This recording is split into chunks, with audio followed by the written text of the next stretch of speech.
You grab a microphone. And we are live. It is Wednesday, the 12th of June. And we're going to, as usual, go over the latest cybersecurity news, updates, things that have hit the press over the last week. So we'll just dive straight into it. We've already got a guest. Richard, thank you for joining us. Much appreciated. Mark, hello. Welcome back. Seems to be a weekly presence. Thank you. Much appreciated. You guys should start dropping in the comments where you're from. I'm assuming most people are UK based, but not actually sure. Right, so let's just dive right in. Me with monitor. Are we good? Yes. Right. Transition this across. And there we go. Okay, so the latest thing, first thing we're going to cover is Microsoft Patch Tuesday for June. Now I'm going to start leaving there's a link to the forums in the description below, and I'm going to start posting my notes each week. I put some notes together, recent news articles and links, and they're probably handy for people to have these links. So I'm going to start posting them on the forum under the live streams. So I think I've got the notes from the last 3 or 4 episodes, so we'll start doing that. Oh wow, Richard's from Netherlands and Southeast. It's good to know where people are coming from. Okay, let's take a look at this Patch Tuesday thing.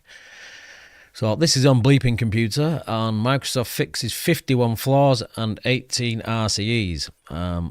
Wow.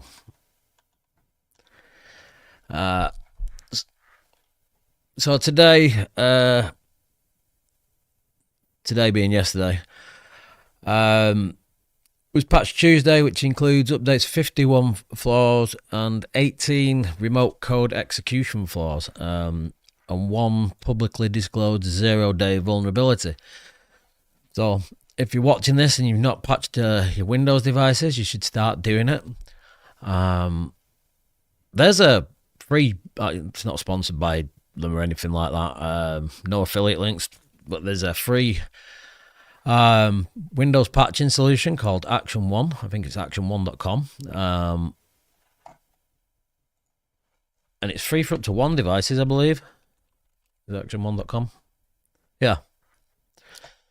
So, I think I've spoke about this before. Somebody, I went looking at a film studio, quoting a job, and they were using it and said that they're really happy with it. I need to note that down to do a demo on that and see how it works. We're using Ninja ourselves, but this is free for up to 100 devices. For patching Windows and third party, it also does vulnerability tests. I'll cover that at some stage. Right, so the number of bugs in each vulnerability category listed below. We've got 25 elevation of privilege vulnerabilities, 18 remote code execution, 3 information disclosure, and 5 denial of service vulnerabilities.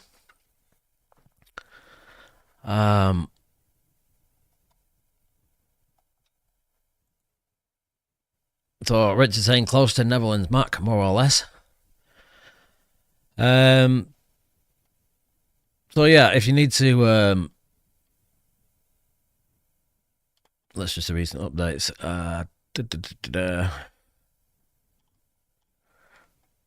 So there's a lot of fixes for this month's Patch Tuesday. So if you're a company or even an individual, I suggest that you start patching if you've not done it yet. Sticking with Microsoft. So Microsoft urges Windows admins to patch for a new Microsoft message queuing remote code execution flaw. Okay. So this has been given a CV of 9.8, which is critical, and 8.8 high for the second one. So Microsoft disclosed 2 critical remote code execution vulnerabilities in the MSMQ and the Windows Wi-Fi driver. So Microsoft has released patches and security advices to address them. Both of these vulnerabilities were credited to CyberCunlin. And then we've got the details of the vulnerabilities.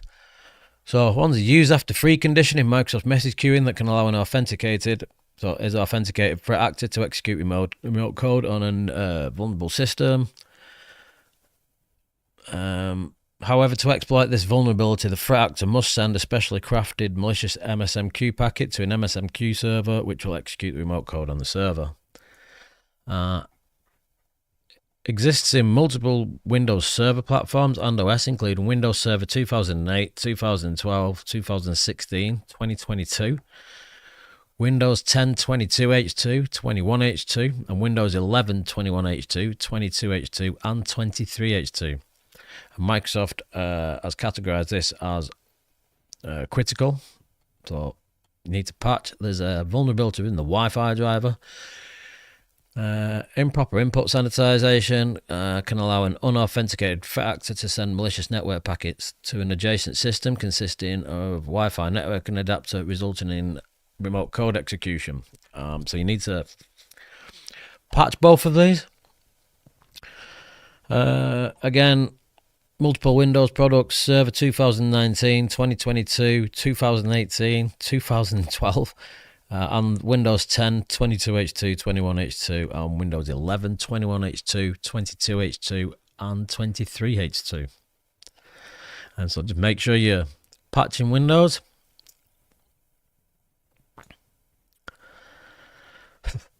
Microsoft again.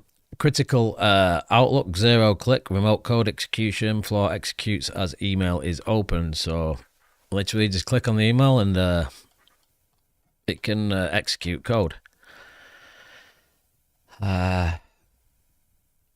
Vulnerability CV 2024-30103 is particularly alarming due to its 0-click nature. Unlike traditional phishing attacks that require user interaction, this can be exploited without any action from the user. Obviously, if we can click on the email subject.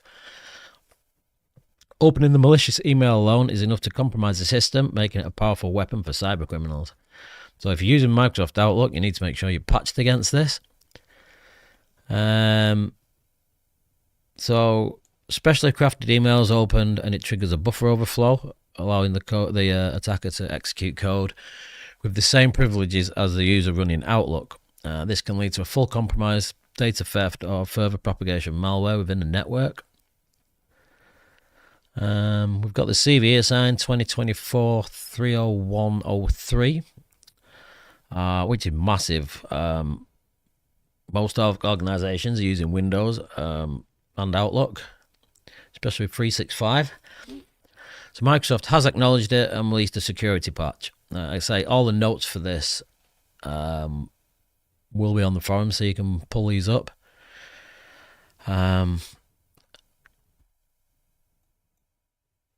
There's a lot of vulnerabilities. It was like 13 or something on the list. What's this? New Windows Server KB 5039227 and KB 5039217 updates the LSASS crashes. So Microsoft has released the Windows Server 2022 KB 5039227 and Windows Server 2019 with the security fixes, and the updates are mandatory and they're part of the Patch Tuesday, so updating will fix them as well. We've got PHP, so this is if you're running Windows Server and it's specifically to Windows, it's not Linux PHP.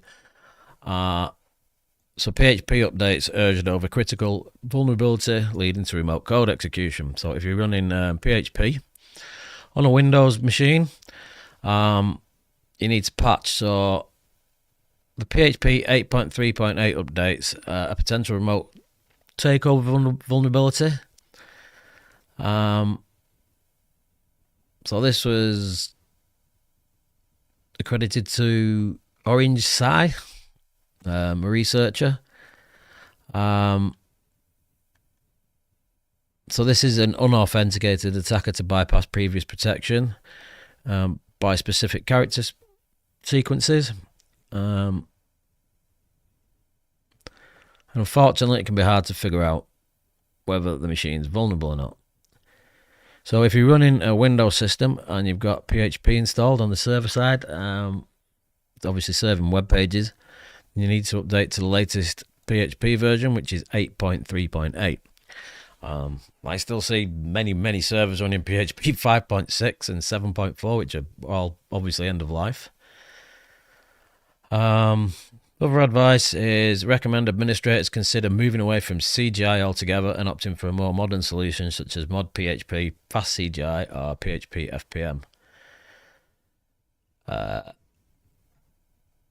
CV 2024-4577 is not the only serious PHP flaw currently posing a threat.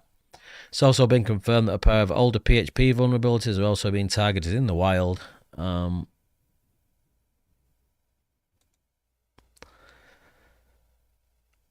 This is the old Think PHP. I've got that to cover as well. So if you are running a Windows machine with PHP on it, update. VLC has a vulnerability which can allow remote code execution. So if you're running VLC, you need to update to the latest version. This is obviously a very, very popular video player. So VideoLAN, the popular organisation behind VLC, has disclosed multiple critical vulnerabilities that can allow attackers to execute code remotely. And they affect both the desktop and iOS versions of the software. Integer overflow. So yeah, if you're using VLC and you open streams, there's a possibility of remote code execution.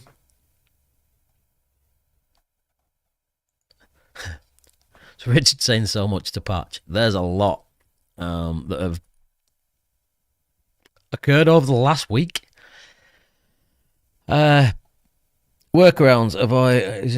patch for it yet or something?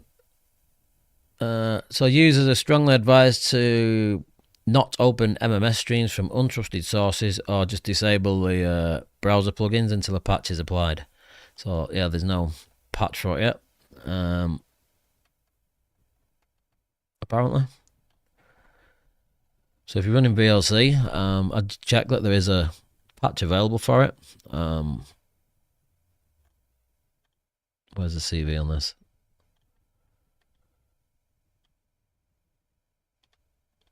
So the security advisories, just be careful. Don't be opening streams from unknown sources.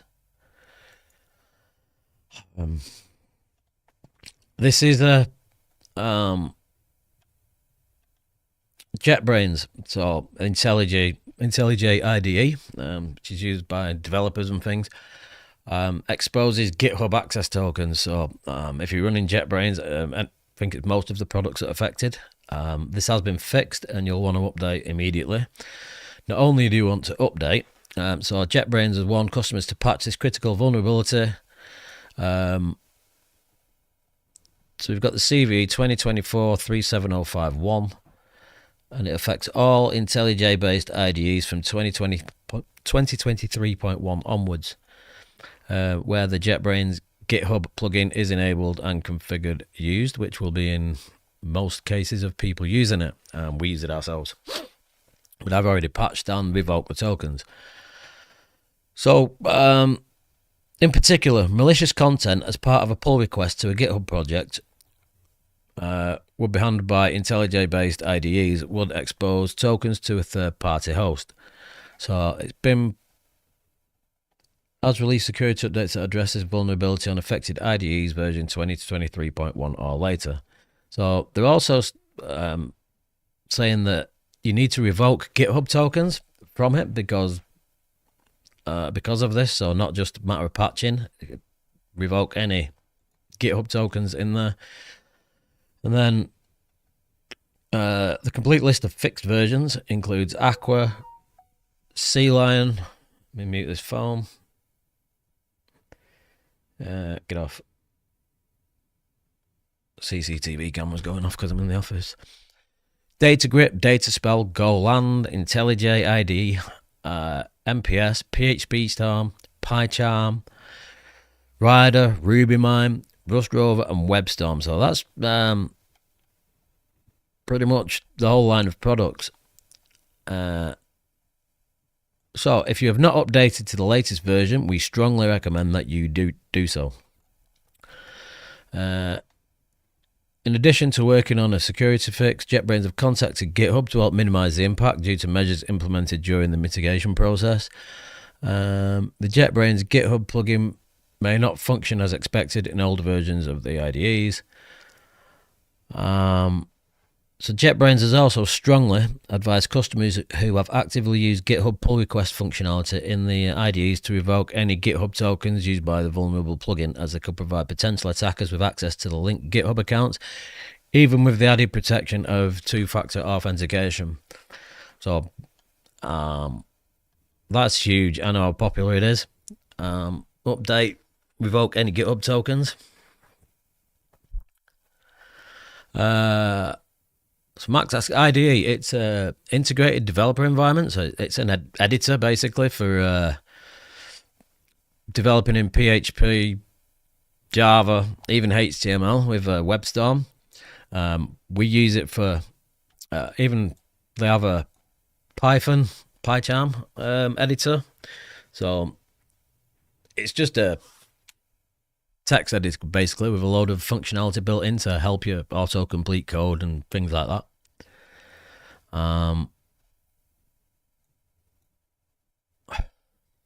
VS Code is another code editor. Again, used for editing PHP, Python, Go, whatever. It's very popular. And there's a marketplace flaw that lets attackers include malicious extensions. I don't think there's a fix for this. So researchers identified security vulnerabilities in the VS Code marketplace that could be exploited by malicious actors, as these flaws allow extensions with malicious dependencies to gain credibility through high install numbers and then gain access to user systems. So they communicate with suspicious addresses and execute unknown binaries containing hardcode secrets, highlighting the need for stricter security measures in the VS Code marketplace. And it's because they lack a permission system allowing any extension, so just be careful of where you're installing from.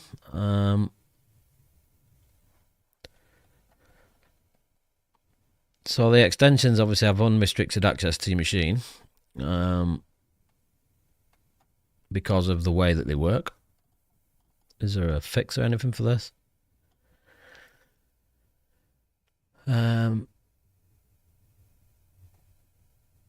So the verification process is supposed to signify trustworthy extensions, but in reality it only requires a $5 domain name and grants attackers the credibility to distribute malicious extensions. And I believe there's no update for this at the moment. Well, it's not an update, it's just the way the marketplace works. So don't be installing extensions just because they've got a lot of ratings. And you need to verify where they are and how they're used. Moving on. So this is again with the PHP remote code execution flaw that we've just covered. And tell you the past ransomware is already exploiting these servers. They're easy enough to find. The attack started on the 8th of June, less than 48 hours after release security updates by PHP maintainers. People have probably not patched that quick. So this is already being exploited. Again, Sheridan or whatever can be used to identify these quite easily. and that is actively being exploited in the wild. So that will be giving people a bad time.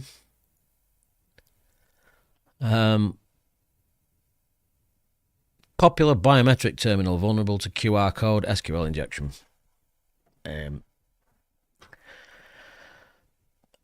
Leaves the make of them. Hybrid biometric terminal manufactured by ZK Teco. I've never heard of these terminals. But they have got several vulnerabilities, including a significant flaw that allows for SQL injection via QR codes. That's pretty bad.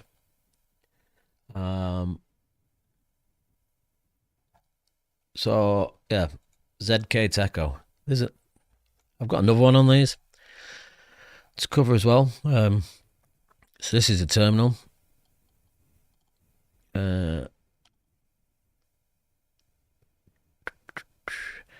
So it's because they support multiple authentication methods, including facial recognition, passwords, electronic passes, and QR codes. So you can easily craft a QR code using an online QR code generator to breach these systems using, obviously, SQL injection. It's not hard.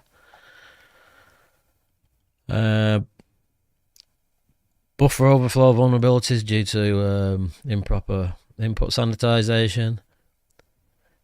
Firmware is unencrypted. Weak authentication. What was that flashing them? So check for updates, check with the manufacturer if you're using them. We've got more. Check-in terminals used at hotels are leaking guest information. I think this is a different, yeah. Ariane systems, self-check-in systems installed at 1,000 hotels worldwide are vulnerable to a kiosk mode bypass flaw that could allow access to guests' personal information and the keys for other rooms. So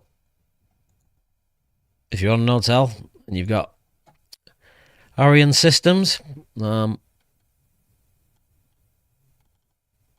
just improper input sanitization again. So Max saying a little scary, that one. Yeah, it is. It's if someone can just approach it, walk up to it and get keys for any room. So according to Ariane Systems, its self-checkout solutions are currently used by 3,000 hotels in 25 countries, which collectively have over 500,000 rooms. Among their clients are 1/3 of the world's top 100 hotel chains. It's currently unknown which version of the application fixes the problem, how many terminals are using the vulnerable version, and which hotel chains are impacted. Bleeping Computers reached out. There was no statement available. And the only recommendation at the moment is to isolate from the network and other critical systems and contact the vendor to determine if they're running a secure version. So that's there's a lot of vulnerabilities this month. ARM warns of Mali GPU kernel driver flaws being exploited in the wild. New vulnerability in the male GPU kernel driver allows authenticated low-privileged user to gain access to freed memory. You've got a CVE 2024-4610. It's yet to be categorized. So this has been patched. It is being exploited in the wild. And ARM advises its users to upgrade their Mali GPU drivers to the latest versions. I'm not going to go into the specifics of it. It's when reserving memory and freeing it up, it's able to read the memory of the devices. Netgear WNR 614 flaw, and this is a router, allows device takeover, no fix available.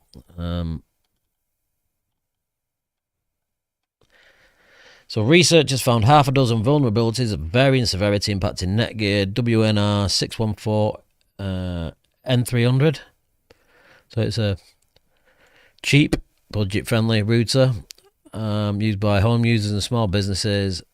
The device has reached end of life, so it's no longer supported by Netgear, but it's still present in many environments due to its reliability. So there's no fix available for it.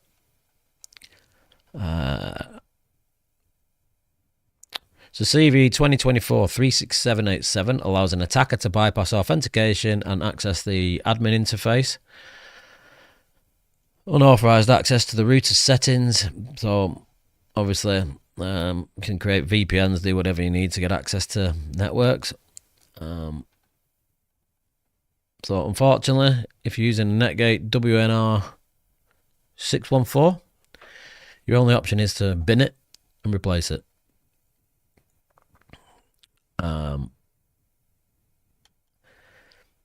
This article, quit using email GPT as a vulnerability, risks users' data. So if you're not sure what email GPT is, I believe it's a browser plugin for Chrome, which, yeah.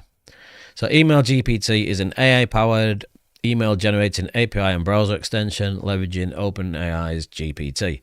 So it allows users to create and edit emails quickly, draft responses. There's no patch available yet, but it's leaking information. So for now, there exists no viable patch or mitigation for the vulnerability, given the threat associated with the potential exploitation. So if you're using Email GPT browser plugin, uninstall it. And hopefully you've not put any sensitive information in there. Veeam, exploit for a critical auth bypass available, patch now. So Veeam's backup software, and it's used very, very widely. It's very popular.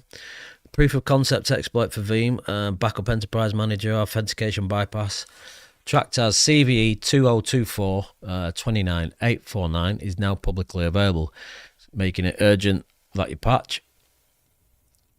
We've got the versions here. So Veeam has issued a security bulletin on the 21st of May. We're now on the 12th of June. About a critical vulnerability enabling remote, unauthenticated attackers to log into Veeam's backup enterprise manager web interface as any user.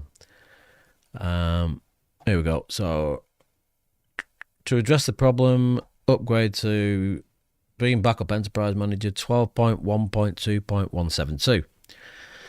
So patch that if you're running Veeam. Say all the notes will be on the forum, and there'll be a link to that in the description below. Think PHP. What's this? I've not heard of Think PHP. I'm not even sure what it is.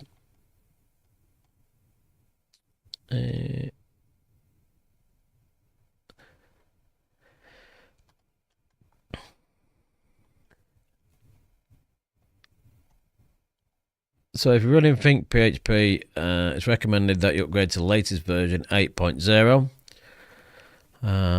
So attacks are already being used against this. I don't even know what Think PHP is.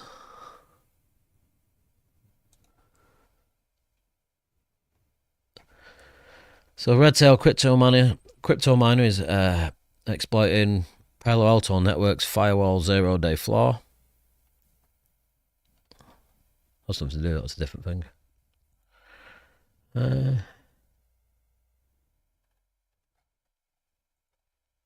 I'm curious now because I have no idea what that is. Never even heard of it.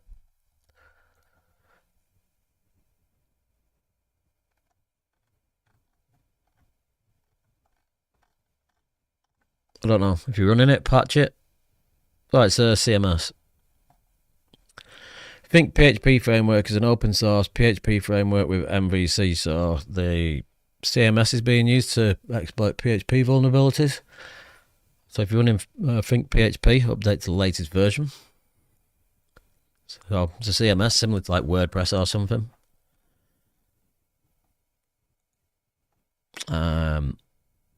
Apache Huge Graph remote code execution flaw. There's proof of concept already released. So Proof of concept exploit has been released for a high severity remote code execution vulnerability in Apache Huge Graph Server. It affects versions of Huge Graph Server before 1.3.0 and has been assigned a CVS score of 9.8. So that's pretty critical to patch it if you're using it. It's rare to go above 9.8. We do see a couple of 10s.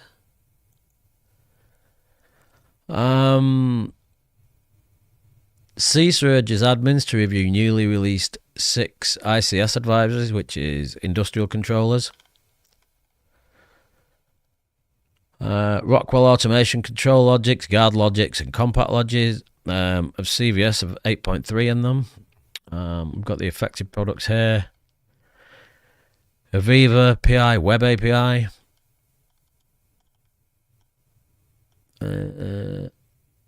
Intrado 911 emergency gateway. Whoa, there we go.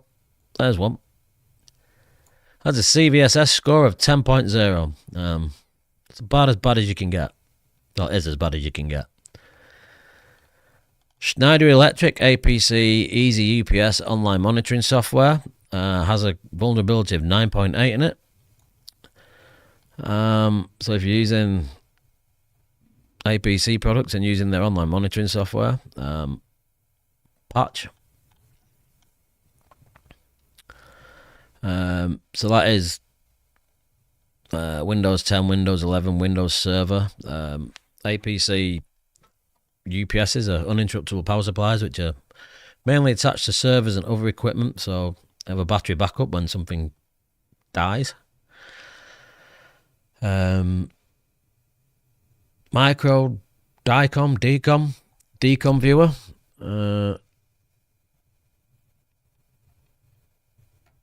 This vulnerability exploits remotely with low attack complexity. Improper authorization. So this affects versions before 2024.2, so February this year. What else have we got? I think I covered checkpoint vulnerability last week. It's now being exploited actively in the wild. If you're using it, obviously you need to update, check out last week's. I'll leave the links to this, as I say, so you've got the full information. But if these have not been patched by now, the exploits are already doing the rounds. Let me pull me back a second. I'll find what we're up to next. Close that off. That's pretty much most of the vulnerabilities covered. On the tactics, techniques, and procedures, so what people are doing to steal your information or hack you. We've got some things that we're going to cover on here. We've got Comfy UI, Safari, Edge, DuckDuckGo, FortiGate, some new worm backdoor. Hackers using a mobile antenna to send thousands of SMS messages. GitLocker, crappy Android VPNs. MSI installers being abused. Something called Noodle Rat. Right, we're good with this so far. Let me pull these back in.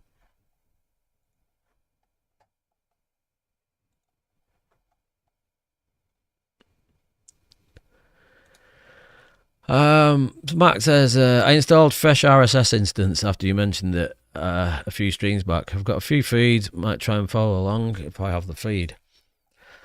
Yeah, I'll be posting, I'd say the links will be on the forum anyway to all these articles, so you can go to the websites and pull the RSS feed yourself. That's basically how I do it. But when I was presenting the vulnerabilities and things first, obviously when you show them in your feed, it just shows them in a set way and you can't really change the order. So I started pulling them out of fresh RSS and putting them into Obsidian so I can rearrange them and I know what I'm doing. But yeah, fresh RSS is great for just keeping up on things. If you get all the right feeds, you won't need to keep watching me. What's this one? So Comfy UI users targeted by malicious code, designed to steal logins. So while Comfy UI itself remains secure, a malicious custom node uploaded by a user going by u/applebots on Reddit underscores the critical need when integrating third-party components into AI workflows. So what website are we on here? Cybersecurity News. So the tool has been reviewed by their team and the findings were confirmed. And the malicious node is Comfy UI LLM Vision. So it's disguised as a helpful extension, contained code designed to steal sensitive user information, including browser passwords, credit card details, and browsing history. The stolen data is then transmitted to a Discord server controlled by the attacker. Malicious code was cleverly concealed within custom install files for the OpenAI and Anthropic libraries, masquerading as legitimate updates, making the detection even more difficult. So according to the Reddit user who uncovered the malicious activity, Rob Laughter revealed that they fell victim to the attack. So if you're using Comfy UI, you might want to check the links for this. So where are these links on?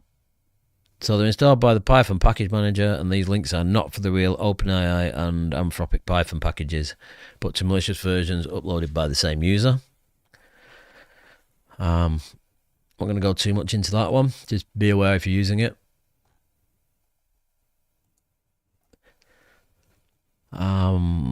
This is an interesting one that you need to be careful of clicking links when you're on a mobile platform. So Safari, Microsoft Edge, and DuckDuckGo spoofing flaws impacting millions of users. Now this is an interesting one. So normally when you go on a website, obviously you can see the URL at the top in the address bar, and that can be spoofed. So people can set it to whatever they want on mobile platforms. So Google has highlighted the severity of the address bar spoofing within their Google Vulnerability War program.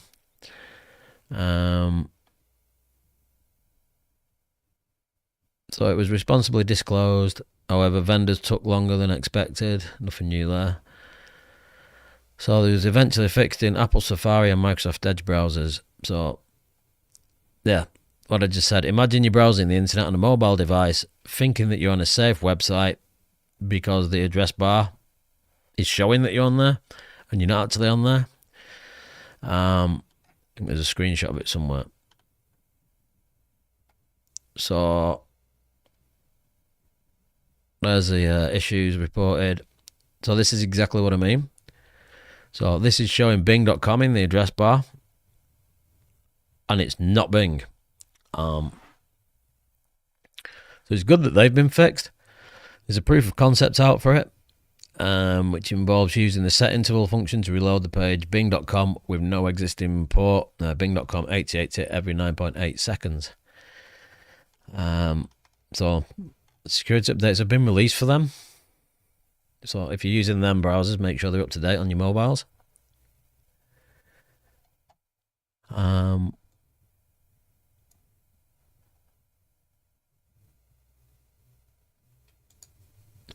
So Obsidian, it's where is it?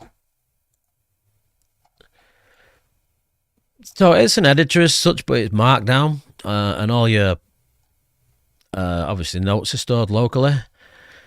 There's a paid version which uses Obsidian Sync, so you can sync between devices. You can also use Sync Thing, which is free to sync your notes. But it's Markdown, so it saves up, and you can obviously copy your notes out and I can paste them straight onto the forum because the forums are marked down as well because of discourse. I can paste into GitHub when I'm coding, so it's just handy for me.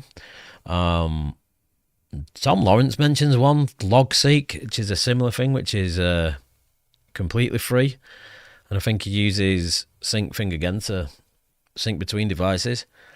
I prefer Obsidian. LogSeek is open source. I've never used it. Tom seems to swear by it.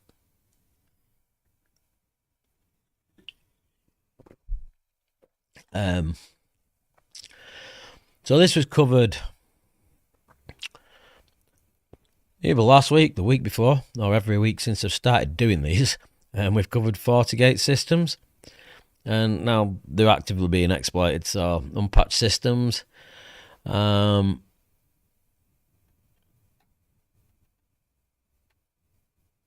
So these were disclosed by Fortinet in January of 2023.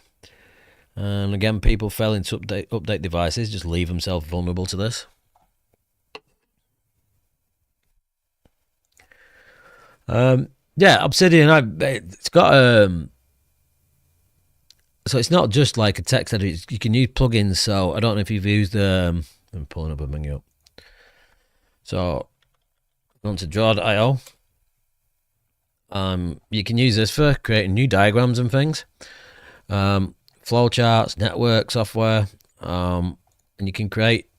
This is completely free to use as well. It's just draw.io or diagrams.net. It's the same thing now. It's changed its name. But you can create flowcharts, pretty much anything in it, networking diagrams. And I like Obsidian because there's an extension that pulls into. So you can include these within Obsidian for your notes. There's a lot of extensions and things for Obsidian. You can create templates. So I have a template for my live streams, which is obviously it's broken down into what I'm going to cover, like vulnerabilities, news, app updates, and I just pull that, insert that template, and use it again. So yeah, it's definitely a good product. I'm not going over the FortiGate stuff again. I cover it every week. If you're using it, you should be used to patching it. Check them regularly. Warm cookie Windows backdoor push via fake job offers. No, they've updated the article because they thought it was a novel backdoor, but it's been previously discovered by eSentire. So it's distributed through fake job offer phishing campaigns. And here's an example of one of those. Your next step, a potential position, and it's somebody offering you a job basically. So be wary of phishing emails anyway, but especially this particular one.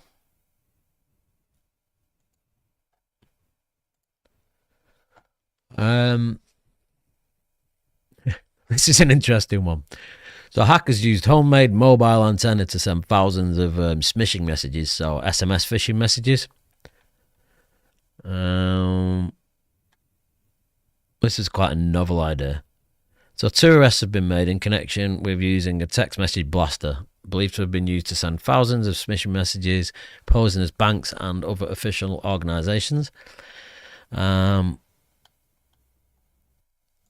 So this was considered a first case in the UK that an illegitimate telephone master was used as an SMS blaster. Richard says, always FortiGate. Yeah. They're in the news a lot. I certainly wouldn't advise using one. So this device, they built an antenna that enabled them to send messages that bypass mobile phone network systems to block suspicious text.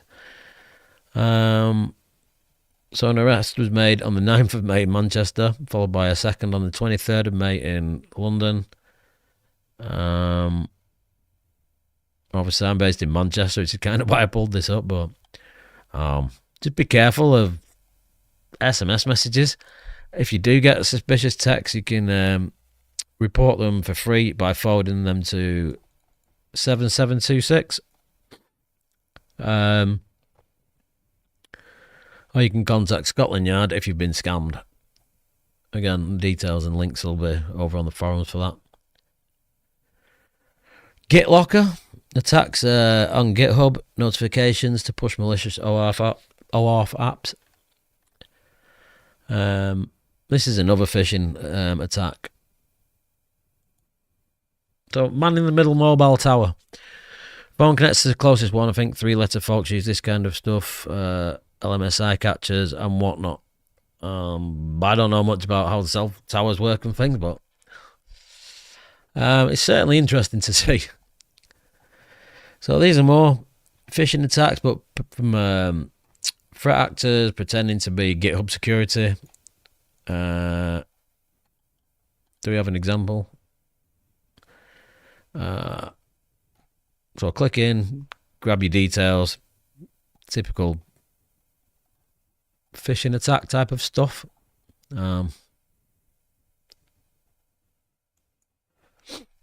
If you need to contact somebody, go to the website itself and actually verify that you're on it. Free Android VPNs suffering encryption failures. Does it mention them? So obviously there's a million of free VPN apps claiming to protect your privacy. Things are usually free for a reason. So since 2018, the total installations of the 100 most popular free Android VPNs have skyrocketed from 260 to over 2.5 billion. VPNs on mobile phones are weird. Yeah, so Mark, never use a free VPN. I agree with that. I'm even against using paid for ones. We just set so I'm using pfSense at home. We just set WireGuard up and I can connect to home and connect out from there. It's the easiest way to do it. You can use Tailscale. There's loads of free ones that you can use, but the crap that you get off the Android Play stores is pretty bad. Oh yeah, we've got a list of them here. So HTTP Injector, Phone Guardian, VPN Private, iTop VPN, Potato VPN, Swift VPN, Tenta Private VPN Browser, Maple VPN, GoFly VPN, AVG Secure Browser, and VPN Satoishi, however that's pronounced. So yeah, DNS leaks, and only 79 could tunnel all traffic. So don't use free VPNs. I mean, it's like NordVPN and PIA and things like that, which are probably the most popular ones to use. I'm going to say you're much easier if you can set WireGuard up or even Tailscale. So if you're behind CGNAT and you don't get public IP address from your ISP, you can use Tailscale and get out that way using your home connection. Like saying, I use OpenSense and WireGuard. Thanks for the videos. Yeah, so I've moved a lot of systems from pfSense across to OpenSense. There's a couple that are remaining. So OpenSense 24.1.7. So Tom did a video on this on why he doesn't use OpenSense. It's but he's using official Netgate hardware and he's using pfSense Plus, which you can't really compare to a free version of OpenSense. But 24.7, which is due to come out. So FreeBSD 14.1 has only just been released. And OpenSense is moving to FreeBSD 14.1. He's shown an article of people on the OpenSense forums saying that WireGuard's 100% slower.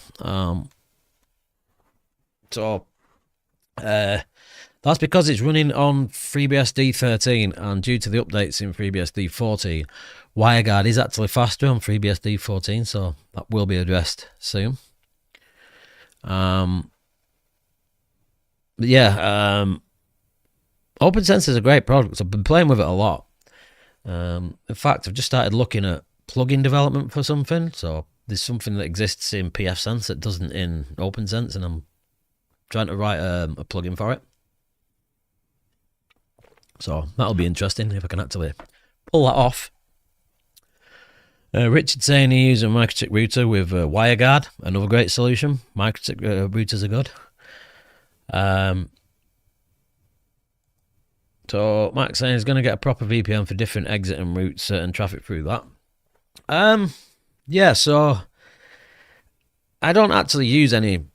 I mean, I do use like PIA, but only for if I just need to appear to like change my IP address and come from another country, especially if I'm like doing a security test on something.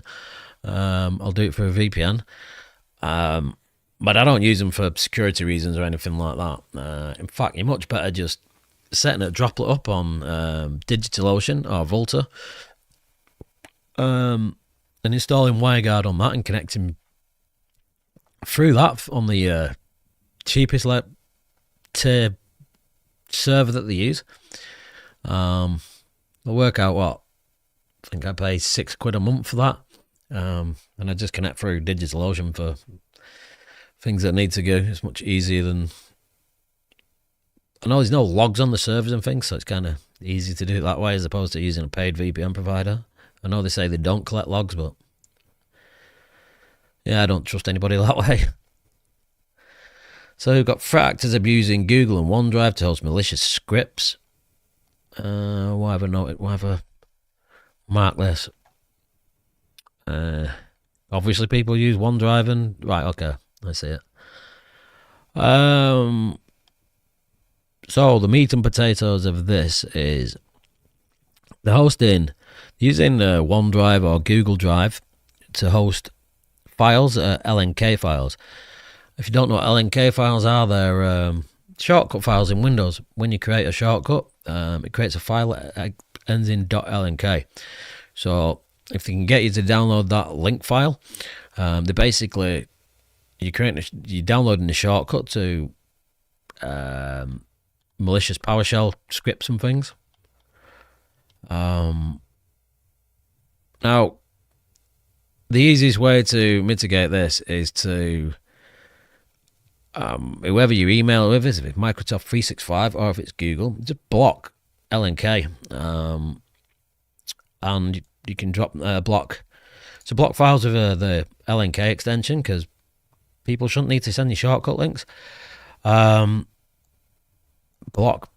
PS1, so PowerShell extensions, things like that. There's quite easy ways to prevent a lot of these phishing attacks. Just block the crap that people won't need. I block HTML attachments and HTML attachments, which causes issues, and I just whitelist them as I need to from the senders. Another interesting one, SSS load malware employs MSI installer. So MSI is obviously manufacturer of motherboards, laptops, things like that. And people are abusing the installer to attach side-loading malware into it. So basically they embed malware into it, which can execute Cobalt Strike. So yeah, that'll give you a bad day. So if you're downloading, I mean, how did this get in? Is it phishing? Yeah. So a phishing email leading to a fake Azure page to download JavaScript, as well as an MSI installer for loading the payload. So if you're going to use an MSI installer, get it from MSI and not like some dodgy site that's, I don't know, pretending to be drivers for an MSI motherboard, for example, with a modified MSI executable. So you wouldn't be able to tell it'd install, and it'd stick Cobalt Strike on your machine as well. So just be careful of that.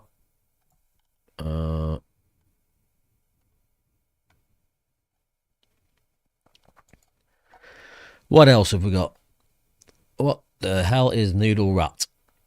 Chinese hackers using new Noodle Rat to attack Linux servers. Interesting name. So this has been active since 2016, but it's only recently properly classified. Alright, okay. So it's remote access Trojan, obviously. So it's a backdoor with malware for versions of Windows and Linux. So, yeah, Noodle Rat. That's a great name, isn't it? Yeah, so if your machine's compromised, then obviously loading this onto it once it's been compromised to get continuous access. So it can download and upload files, run additional memory modules, work as a proxy.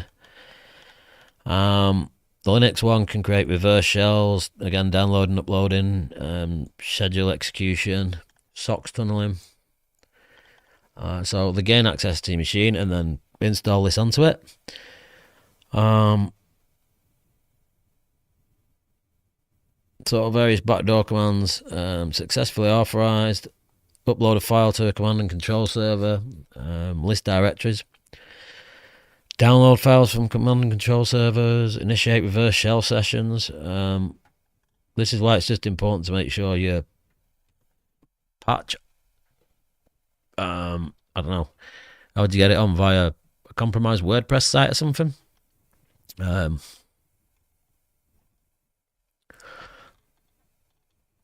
think I bookmark this more because of its name. Noodle Rat. That's just cool. Okay. So MSC files. This is exactly similar type of like LNK files. Link files are Windows shortcuts. MSC files are executed. So Microsoft Management Console, in fact, it's mentioned here. So the Microsoft Management Console files in a themed attack.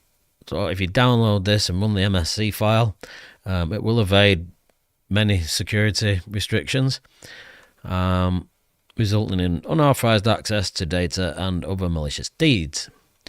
Again, the easiest way to defend against this is add .msc as a blocked attachment type. I should do a video actually on malicious attachment types, or at least I'll cover it and do a forum post about it. Yeah, they'll spill it on me.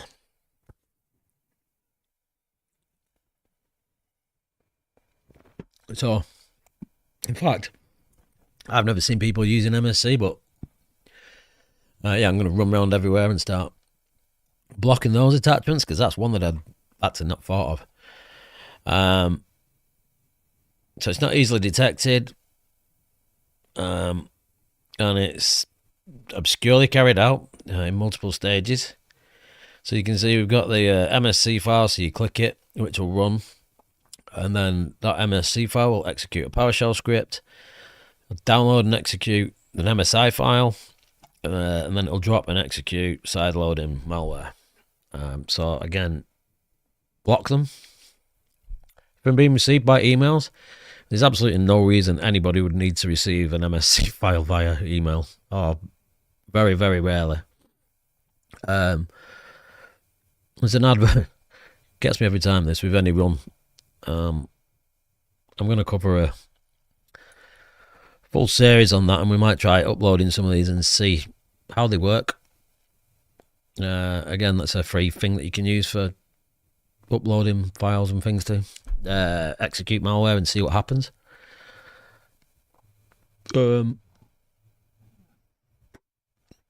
Hackers using OTP bots to bypass two-factor authentication. What? I know what it is. Get to the point. So to bypass 2FA, attackers leverage social engineering to trick users into revealing OTPs, utilize tools to automate these manipulations. So phishing kit, administration panels,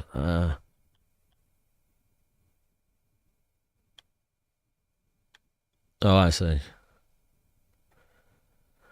So OTP bots are malicious software designed to steal one-time passwords used for two-factor authentication, where attackers first obtain a victim's login credentials. So once they've got the login credentials, they then target the user.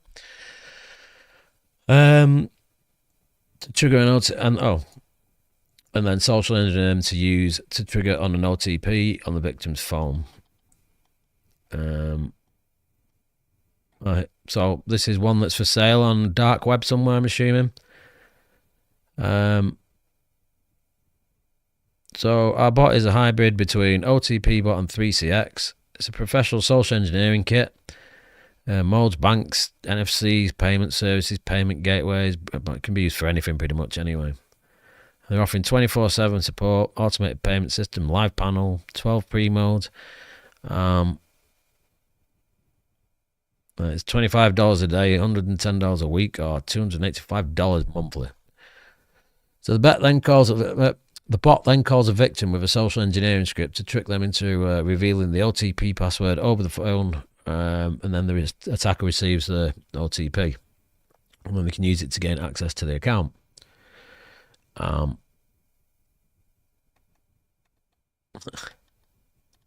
That's a upgrade from standard ones.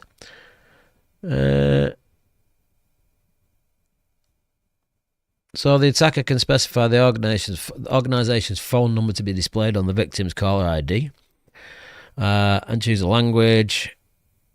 The bot can also detect voicemail and hang up automatically.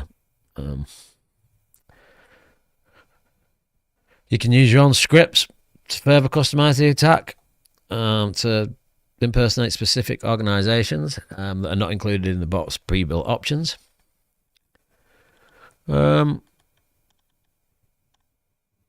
So yeah, never. I mean, you're better off using. Obviously, don't reveal that. I mean, Microsoft had an option. I don't know if they still do it. So more and more OTP 2FA threats. Might be time to move into hardware keys. Depends on the threat models. The good ones aren't cheap. I've never covered hardware keys actually. So YubiKeys, do they have a limit? Is it 10, 25 keys that they can store? Another way around it is to like store it in protect Bitwarden, for example. If you're using Bitwarden as a password manager, you can use your hardware key to protect Bitwarden, and then use TOTP within Bitwarden. Well, this is obviously a bit different if it's trying to get people to, if it's using a bot to ring people and pretend they're a bank, for example. But Microsoft used to do it. I've seen that attack again, where people have just kept, like Microsoft, if you logged in for authentication, you put a telephone number and you can use that, and it rings you and says if you're trying to log in, press a hash key or hang up. That was an example of a similar type of thing. So you shouldn't be using any types of authentication methods like that where something needs to ring you and talk to you. But yeah, once you've got your session cookie, if somebody's on your machine when they get the session cookie, they can just download it and put it on their machine. The attacks are definitely getting more advanced. Beware of fake Google Chrome update.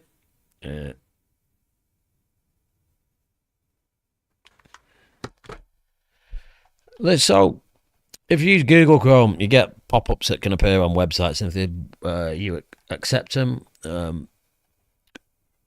pop-ups for a website, they can just appear. If a website's been hijacked, as it says here actually, visitors receive a deceptive pop-up message flow telling them to update Chrome. If you ever see anything like that, so this is an example of one of the pop-ups that appears within a website because the website's been compromised. Poor noobs think they are doing good by updating, not knowing they're getting pwned. Yeah, and in the majority of cases, Google will update itself anyway when you close a browser and relaunch it. The safest way to avoid things like that, I mean, obviously, most of most tech people would spot it. The easiest way to close your browser, open it, go to help, and check for updates.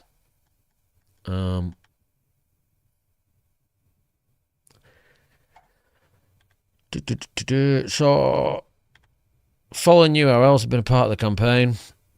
So, even these tiny URL and bit.ly things, you shouldn't ever be clicking on these. There's a website, what's it called? Unshorten.it, and you can paste the URL in, and it'll unshorten it and tell you where that link actually goes to. What are we on next? I think that's what I've got covered in there.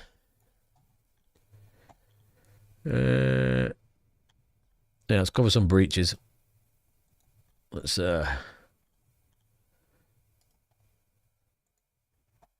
see what has been going on. So, Pure Storage data breach following Snowflake. So these are the same guys that was a third party for Ticketmaster that got breached.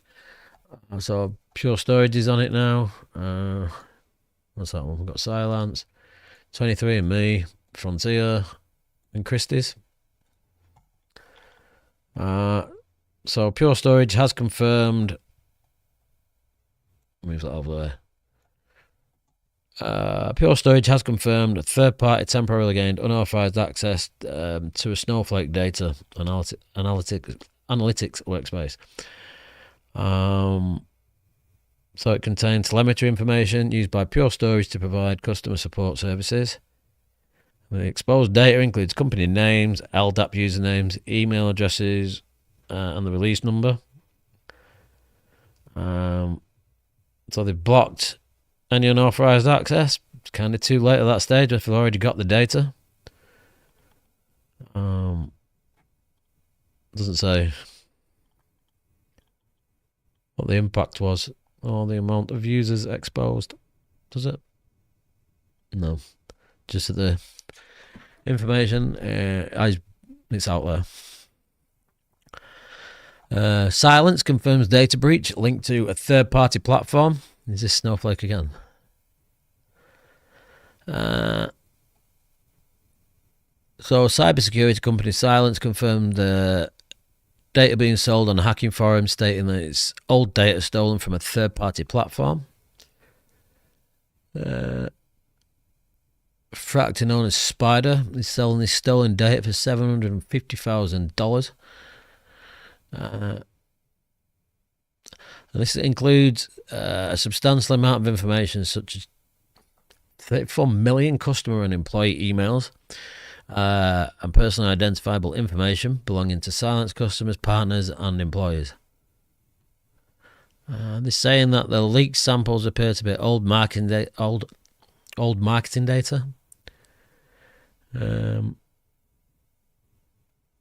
So they told BlackBerry Silence told Bleeping Computer that they were aware of and investigating threat actors' claims that no BlackBerry data and systems related to its customers, products, or operations have been compromised. So the data in question appears to be from period of 2018 to 2015 to 2018, predating BlackBerry's acquisition of them.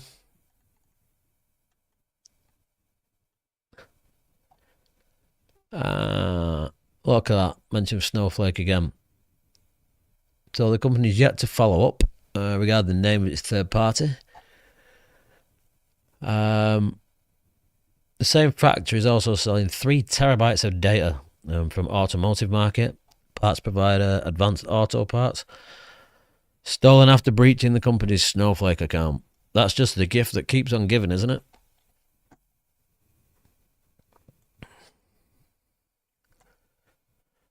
So the UK is investigating the 23andMe data breach.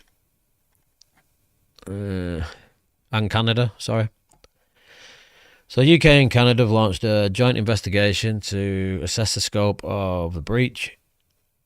So the Privacy Commission Officer of Canada and the Information Commission Officer, ICO, will also look into whether the company had adequate safeguards to secure customer data stored on its systems. You tell what the information is. In the one hand, an individual's genetic information could be misused for surveillance or discrimination. Ensuring that personal information is adequately protected against attacks by malicious actors is important. So people need to trust organisations handling the most personal information.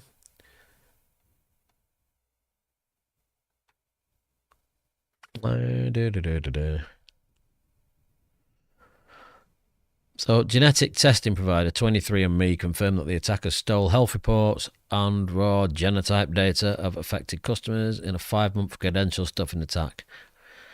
Wow, password reuse. So they started requiring all customers to reset the passwords. Two-factor authentication been enabled by default. Too little, too late. So the leaked information included the data of 4.1 million people living in the UK and 1 million Ashkenazi Jews. 14,000 user accounts.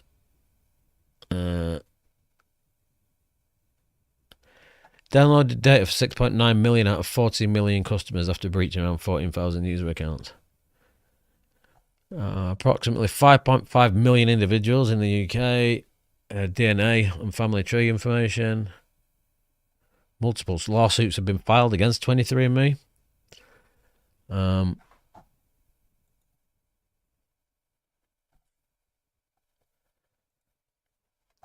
Yeah, imagine you having your actual DNA data stolen. Someone's getting cloned right now. Or a customized virus just for them. Funny and scary, yeah. This displays that one. Someone's getting cloned right now. Yeah. Yeah,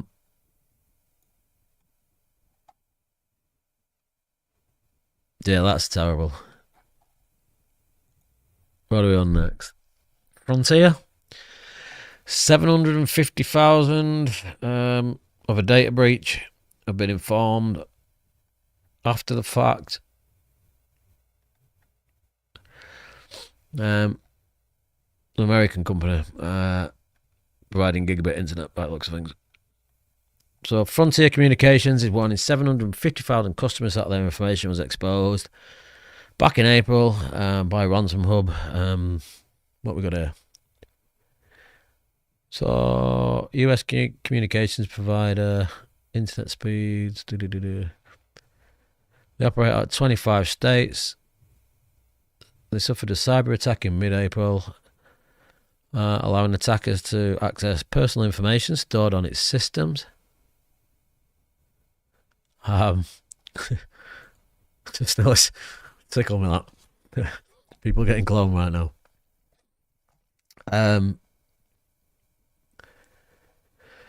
So, unauthorized access detected to some of the internal IT systems. Reads a data breach notification.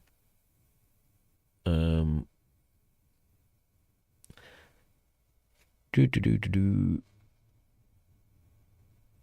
full names and social security numbers were confirmed as breached for 751,895 customers. No financial information. So the company enclosed instructions on enrolling in 1 year of free credit monitoring. So yeah, I was looking for the details. So details about the incident have not been shared. Maybe they're still investigating, but companies should release information on how they have been breached to help others. Okay. So data is more than 2 million customers with address, name, email, social security number, credit score, date of birth, and phone number. We gave Frontier 2 months to contact us, but they don't care about the client's data. Below is a screenshot of some of the data. Now anyone who wants to buy this data can talk. It's just, yeah. So ransomware used to be like one of the biggest scares for people, and then they realised that they could just extract the data and sell it.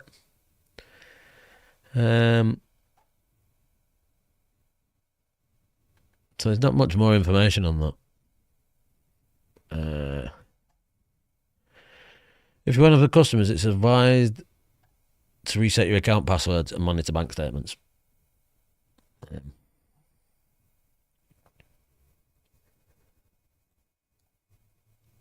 Christie's ransomware attack impacts 45,000 people. So Auction House Christie's says a data breach caused by the recent ransomware attack impacts 45,000 individuals. The intrusion was discovered on May 9. An investigation showed that the attackers managed to steal some files containing personal information.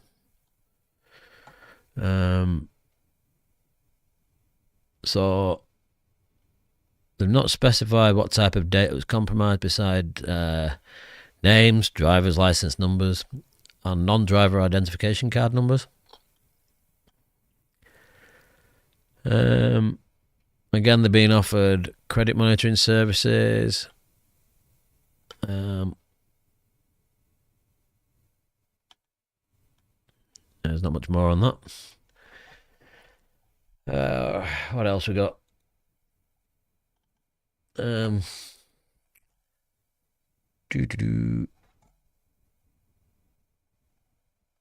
Close that.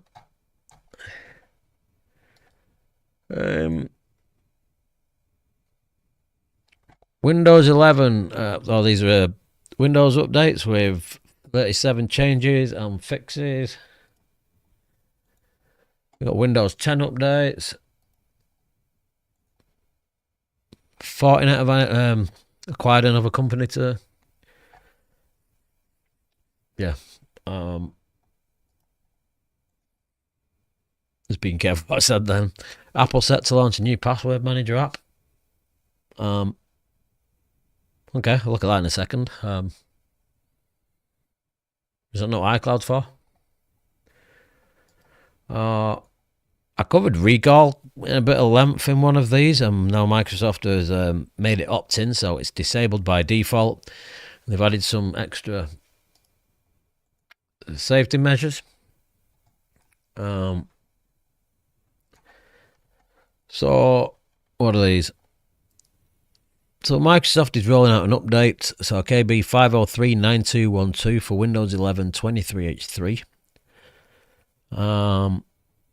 We've got better drag and drop support in File Explorer. Come on, what's new?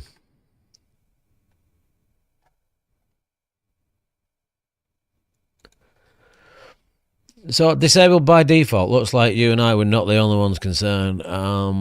Yeah, the whole security industry as a whole has been screaming about this. I mean, the guy screaming the loudest seems to be Kevin Beaumont. It's a good thing that Microsoft had disabled it by default. And they should, like, if you click on it to enable it, you should have like a huge ass message comes up that says, do you know what you're doing and how dangerous this can be for you? Obviously people will enable it to try it, but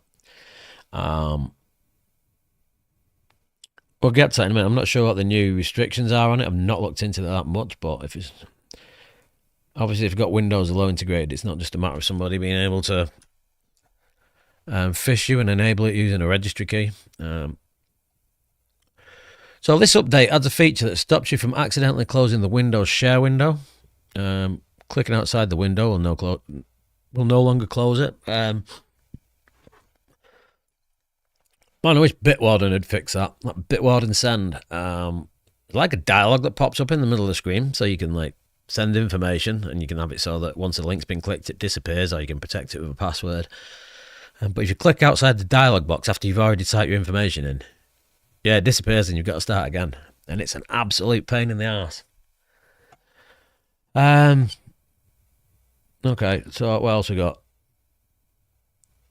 Adds an update page to settings, accounts called linked devices, and where you can manage your PCs and Xbox consoles. So it only shows on Home and Pro editions when you sign into Windows using your Microsoft account.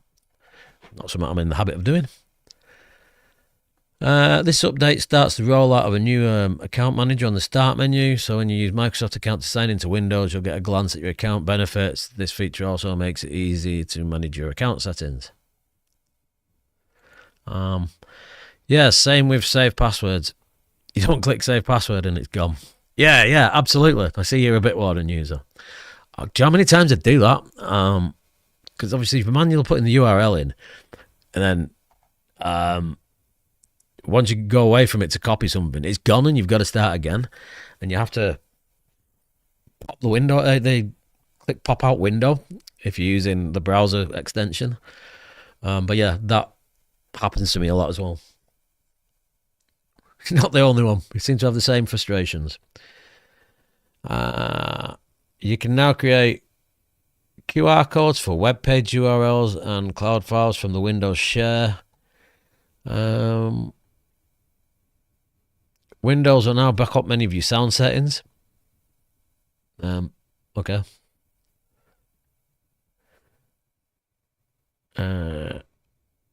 Starting with this update, you can sign into your Microsoft account in the Windows Backup app. This app saves backups to your account. You can now send email to yourself from the Windows Share menu. Okay. So, account, select it. You can add a recovery email address if you've not already added one for your Microsoft account yet. But it only shows if you logged into your Microsoft account.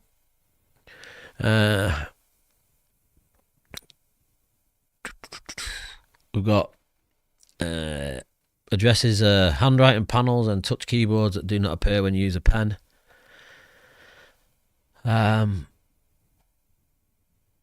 This update addresses an issue that displays a hidden window. Its title bar has no content and no client area. This occurs when you share your screen using certain apps. Fixed updates that distorts part of the screen when you use Chrome-based browser to play a video. File Explorer takes up to 2 minutes to start when you pin a folder that's on a network share to quick access. I've noticed this. And I hope that's one of the things that they've introduced into Windows 10, because that does the same thing.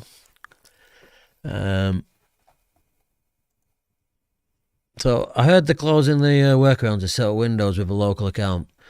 Forcing the it's easy to bypass, to be honest. You just use the option to domain to say that you're joining in the domain. So you're joining, it's setting it up for an organization. And then if you go to set it up for an organization, you can create a local account that way. I'll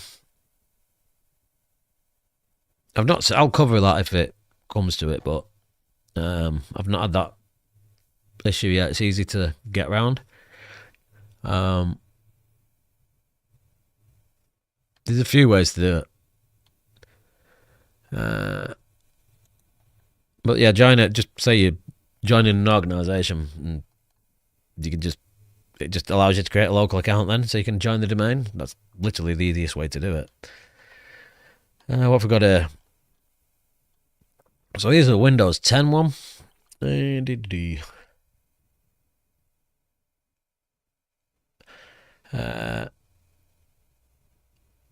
So this is a mandatory update, and it will automatically start installing once you check for updates to make it more manageable. You can schedule it, but you can't stop it. And this is the update, 2024-06 cumulative updates, KB 5039211. So it updates a version of Windows. What else we got in here? So updates to new snipping tool. So this feature is available when you link your Android mobile to your PC. When you take a photo or screenshot on your Android device, a dialog on your PC prompts you to open the snipping tool. So, okay.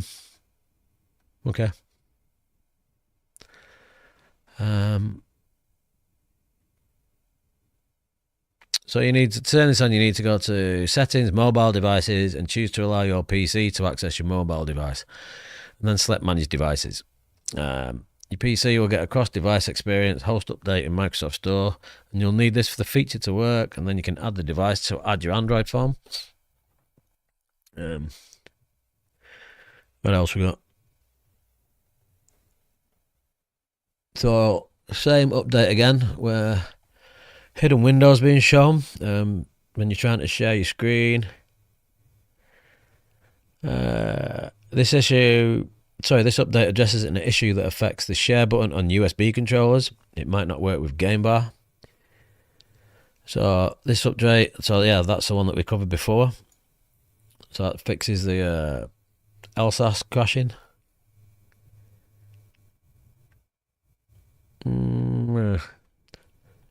It's a shame to see that the quick pin's not there, because that can be a pain.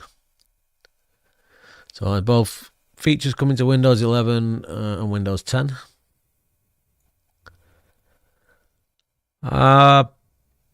Fortinet to acquire AI-powered cloud security platform Lacework. Okay, what we got here?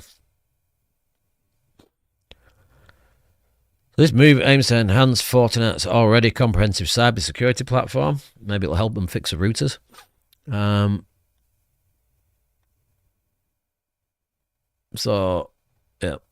This integration is expected to provide customers with enhanced tools for identifying, prioritizing, and mitigating risks and threats within their cloud infrastructure. Lacework, founded in 2015, has pioneered cloud security, leveraging advanced technologies such as machine learning, anomaly detection, and behavioral analytics. The company has nearly 1,000 customers, including prominent names like Snowflake. It's not there on the home version. Workaround: don't connect Wi-Fi or use fake email. Yeah, unplug your network cable. Does a fake email address still work? I've not tried installing. I'll have to have a look. I've not installed the home version of Windows for a long time. You're right, you did.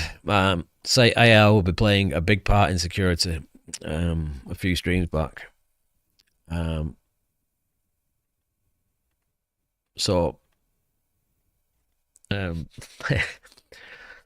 seeing an email with Fortinet and Snowflake in the same paragraph. Apple set to launch a new password manager app for iPhone. Now, I thought this was what iCloud was for.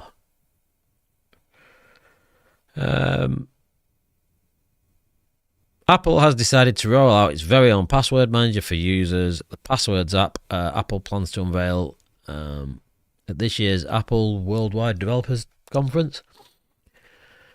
So the app will... It's a bit bigger.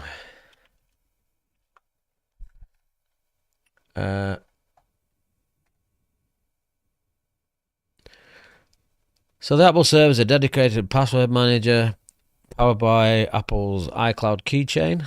So keychain already exists as a standalone password management solution, allowing both password generation and storage features. Using it is a bit tedious for most users, as it's accessible only after navigating the device settings. Therefore, intended to streamline the process with a new Passwords app, making the password manager easily available. Regarding the functions, it can import passwords from other password managers, so you can easily switch from other password managers. MFA functionality.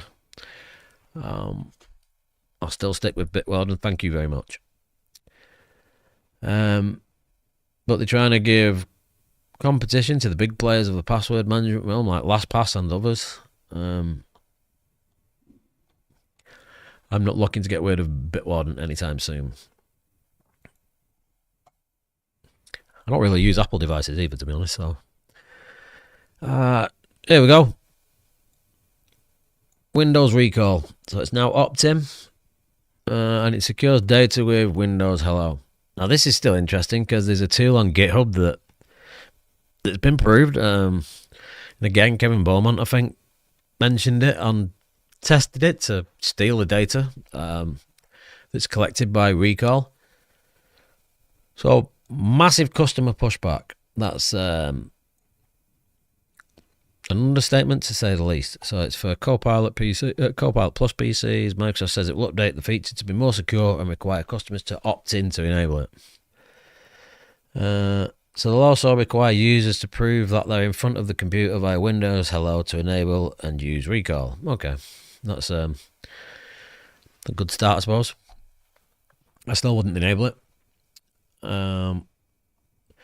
So I think they're going to update the installation process of Windows. So pop up and they'll try and convince you that it's a good idea to turn it on.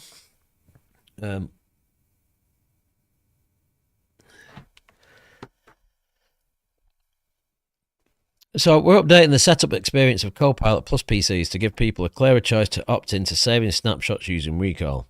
If you don't proactively choose to turn it on, it will be off by default. And this is an example of how it looks. Make sure it's you. So to turn it on, you've got so that's what I was addressing. If it could just be turned on by changing a registry key, then that would be a very easy attack vector for people.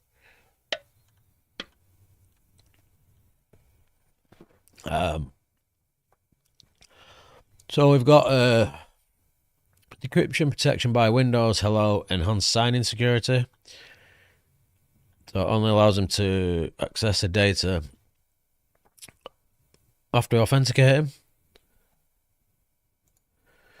Well, we were talking about recall at work. Theorizing protection using BitLocker TPM. Still don't trust it and disable it by default. It looks like they've started to do it. Still don't trust. Full stop. Yeah, the same views as me completely. And that tool's proved that once your machine's unlocked, the data's not encrypted because you're logged in. And if you click on something dodgy, or you go to GitHub and download that tool and run it, it will show you your data. So, yeah, it's still bad. So, recall data protection includes just-in-time decryption protected by Windows Hello enhanced ESS. So, recall snapshots will only be decrypted and accessible when the user authenticates. So, if you log in and click on something, you can still lose your data.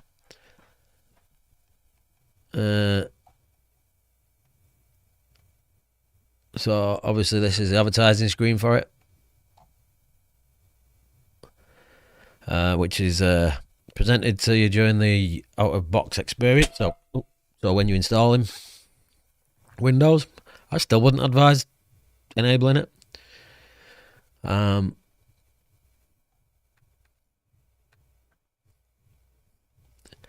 So this feature is currently only available on Copilot Plus PCs running the Snapdragon X ARM, but Microsoft's working to make it compatible with Intel and AMD CPUs. I love this quote. If you're faced with the trade-off between security and another priority, your answer is clear. Do security. Yeah, okay. I'm still not a fan of turning that on. CPU drain. On the Intel and AMD, it'll be interesting to see how much CPU it uses. Maybe I can test it. Because the Snapdragon ones have the dedicated NPU for it.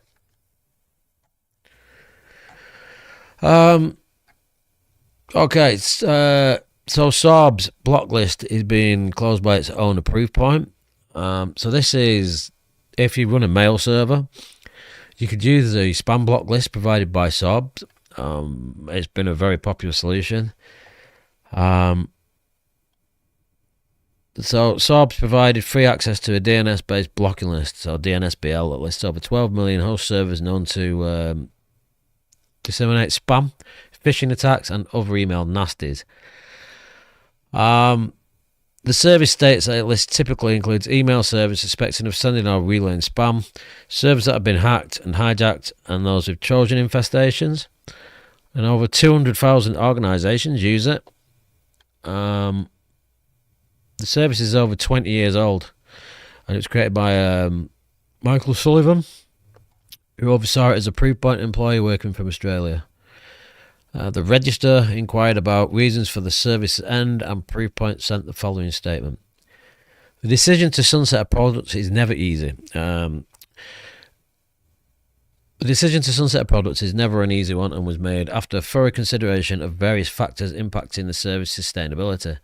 We can confirm that Sorbs was decommissioned on June the 5th, 2024, so a couple of weeks ago, and the service no longer contains reputation data. Given the wide range of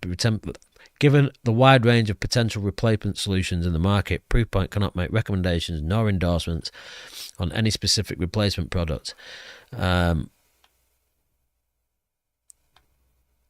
So yeah, that's quite sad news, to be honest, for people running their own email servers and things. I don't know if someone's going to plan on rebuilding the data and somebody else continuing it on. But so if you've got an email server configured to query Sorb's DNS list, you might as well remove that. It's not doing any good whatsoever now. What else we got? Let me close this again. We're coming to the end here.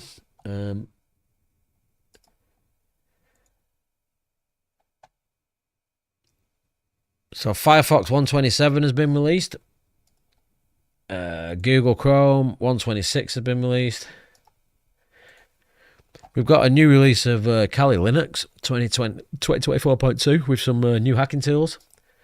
There's a new update for Parrot OS, so 6.1's out of that. So if you use either Kali or Linux, you might be interested in having a look at these. Let's take a look at Firefox first. So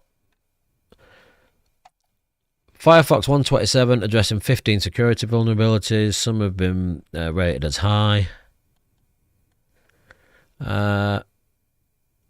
So when opening a new tab, a specific sequence of actions could result in an incorrect triggering principle. Use after free in JavaScript object seems to be a weekly mention as well.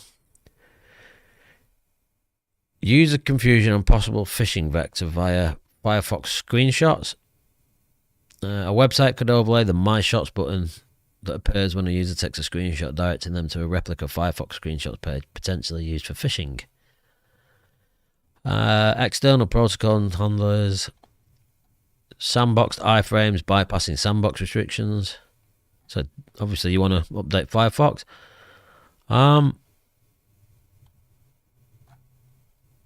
Cross-origin image leak, use after free in JavaScript, memory corruption. See, they're looking at the bad points. Website able to detect when Firefox takes a screenshot. Data list could overlay address bar. Cookie prefixes. Memory safety bugs again memory bugs. Firefox 127 new features. It has got a few new features in it as well.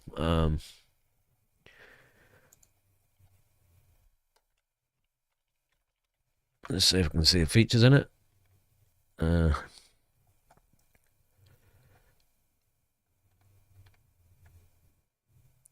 So, start with Firefox 127. They're enabling a new anti-tracking feature. It's now possible to close all duplicate tabs. Reduce user fingerprinting. So there are some extra features in it. I'm looking at the bug reports page there, Luana.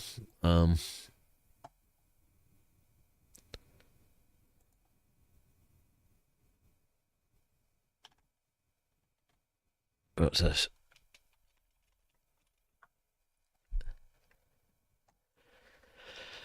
Right, okay, yeah. So, in an attempt to reduce fingerprinting, we've got a bit more information about it. Firefox user agent string. Firefox will automatically upgrade image, audio, and video elements from HTTP to HTTPS. That's a good thing. People often, especially for SEO purposes, fail to link images to HTTP and all sorts of things.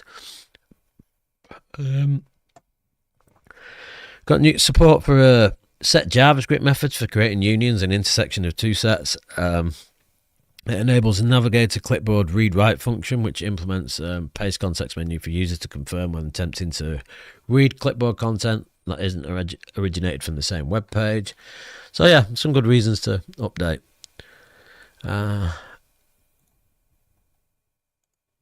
With Chrome, patch for 21 flaws.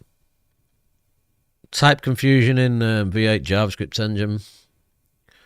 Someone's given $25,000 reward for that. Use after free, again, $10,000 reward. Another use after free for another 10,000. Again, type confusion. Buffer overflows, so new feature improvements.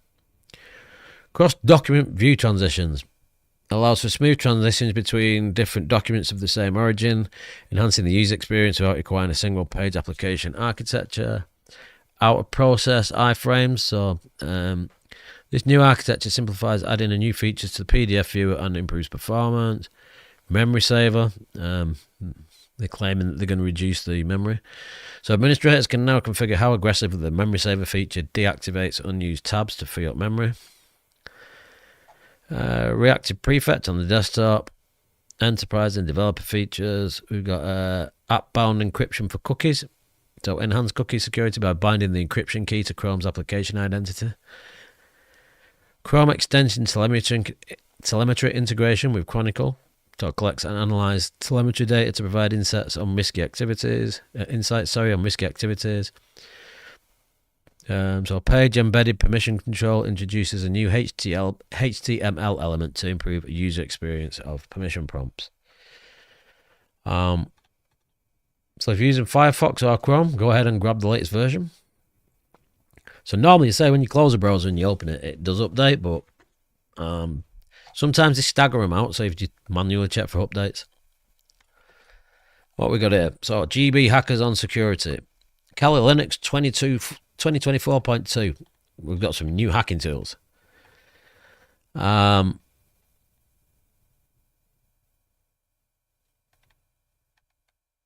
So one of the notable additions in Kali is the inclusion of a new tool called Kali NetHunter Rootless.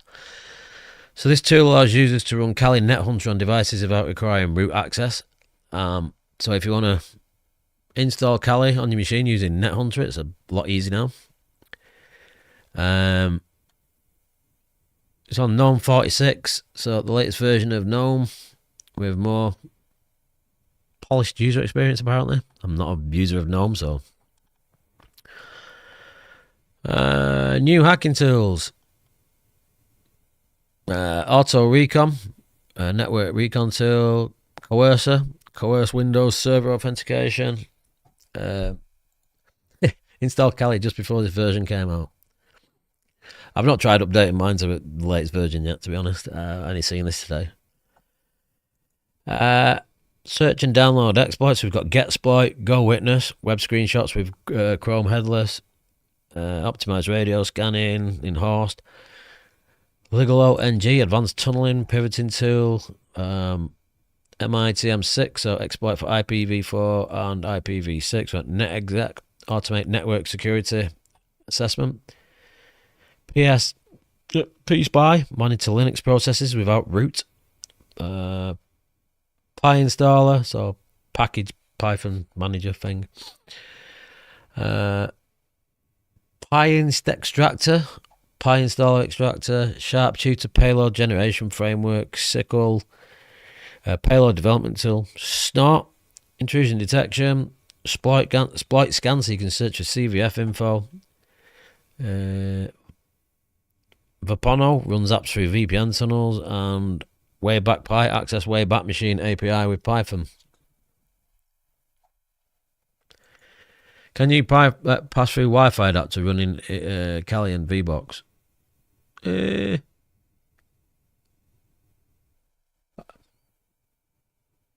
Have I tried it? Yeah, you should be able to do, yeah.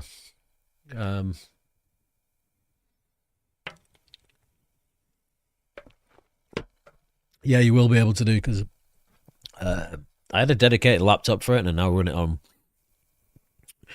I'm now running VBox myself. We've got some package updates. So Metasploit's been updated to 6.32. Nmap's been updated. Wireshark, Burp Suite, and Aircrack. So there's a good reason to upgrade. So the new release also support for ARM devices, including Raspberry Pi 4, Pinebook Pro, Odroid N2. So you can run Kali on them. Got official cloud images. I can't use the Wi-Fi adapter on Proxmox. It's going to take some work to make it work. Might try and have a look at this. I do have Kali on a Proxmox machine, but it's actually not got a Wi-Fi adapter installed, so I'd have to pass a USB one through or something. I haven't tried it on Proxmox.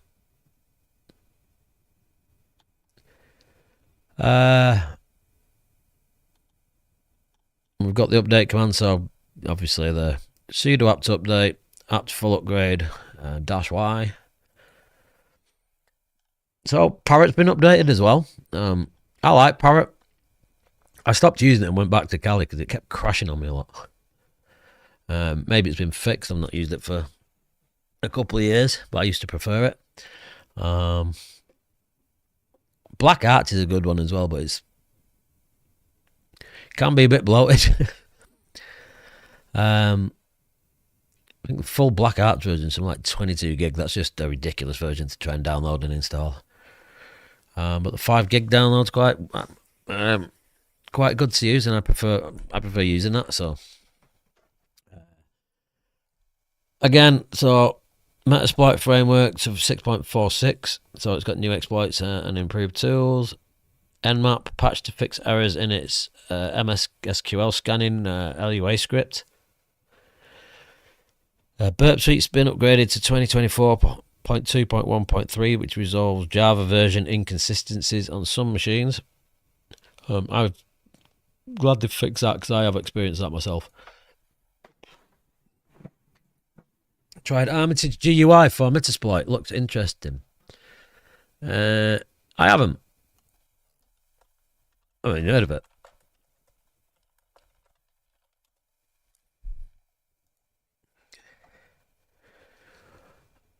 All right. Yeah, no, I haven't. I've not heard of this. That's interesting. All right, it's a bit bigger so people can see it. I keep forgetting I'm reading things to myself. No, I'll take a look at this. I hadn't actually tried it. Looks interesting. I do recall hearing of it now, actually. But I've never tried it. So back to Parrot. SQL map's been updated to 1.8.3. So it offers better SQL injection detection and testing. We've got some new tools. So NetExec 1.1.1 introduced as a replacement for the legacy Crack Map exec tool. So pretty much the same features. It's just a drop-in replacement. Volatility 3 has been updated for better memory forensics. So that's a pretty good tool. We've got Risen, new version providing improved reverse engineering tools and features. PowerShell Empire 5.9.5 updated to enhance post-exploitation framework capabilities. It's got various packages updated. The latest version, so Bind 9, Chromium, just general apps that have been upgraded, and security fixes. So PHP 8. I think I'm done with that. Where's Obsidian gone? With that, I am done. Wow, is it 9:20? So yeah, we went through a total of 20 vulnerabilities, 13 tactics and things people are using. We covered 5 breaches, 6 noteworthy items, and then obviously the 4 things at the end. So thank you both of you for joining me. So both Richard and Mac, I much appreciate that. It goes quite easy when I'm not talking to myself, so I appreciate the turning up. So thank you very much. So yep, thanks, Richard. Appreciate that. And Mac, nice long stream, was fun. Had a bad day. This cheered me up. Thank you. You're more than welcome. Yeah, I enjoy doing these. They keep me updated on what's going on. It's now nice to not be talking to myself and doing it on my own.